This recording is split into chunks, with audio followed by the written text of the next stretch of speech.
Even if you think you know what 1976 looked like in Los Angeles, prepare to be amazed by the Barbra Streisand, Kris Kristofferson version of A Star Is Born, which hits Netflix this weekend, a few months ahead of the Lady Gaga, Bradley Cooper remake of the film, thanks to yet another of the streaming giant's recent throw money at them deals. Netflix will also stream 6 of Streisand's vintage music specials. The pantsuits, the sparkly caftans, the shirts open to the waist, on both men and women.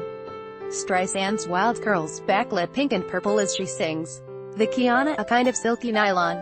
All courtesy of my favorite end credit line of my youth, Ms. Streisand's clothes from her closet. I was a 14-year-old in Pennsylvania when this film came out, and even I knew how so Hollywood it was.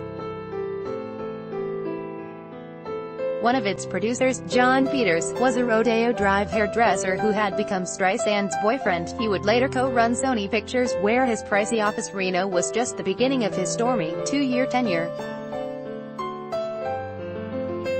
Its writers, Joan Didion and John Gregory Dunn, were the hottest literary couple alive.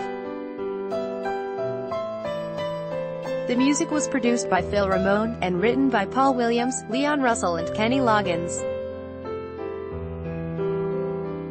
Peters' assistant, Laura Ziskin, would go on to produce Pretty Woman and Head Fox 2000. In other words, it was 1970s LA in cinema form.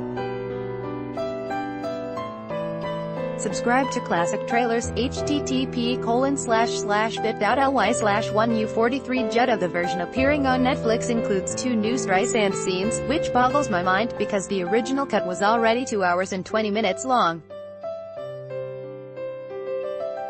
Watching it again this week, I was reminded of what star power actually looked like. Arena scenes filled with thousands of fans, a last shot that is a single, 7-minute close-up, and mainly, a long time devoted to character development. The first 10 minutes focus on Kristofferson's burned-out rocker, John Norman Howard. Streisand's character, Esther Hoffman, doesn't enter until minute 11. But then we get a full 45 minutes of courtship, scene after scene about Esther, in which she proves her talent, integrity and belief in the healing power of love. Streisand was 34 and Kristofferson 40, so their story has a grown-up quality to it. There's only one sex scene, and it's the ultimate in soft-focus discretion.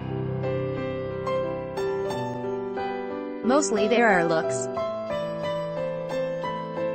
For long seconds, in several scenes, the camera cuts from one to the other as they look at each other. He looks at her while she sings. He looks at her while she sleeps. Article continued. Bellow after she gets out of a car, he calls her back over. What? She asks. I just wanted one more look, he says. John Norman is a mess from the start, but we root for him, because we know he sees her. The film is rife with 1970s feminism, though Esther sings about being queen bee and wanting everything, though she questions John Norman and demands that he fight for her. She does put up with a lot of nonsense in her quest to reform him. But the frequency with which we see her being seen is, to me, the most feminist thing about it. Another way you know it's the 70s, even though it's about the music biz, as his 2 backup singers are the only people of color in the film, and its depiction of the Grammy Awards is so egregiously white it could spark its own protest.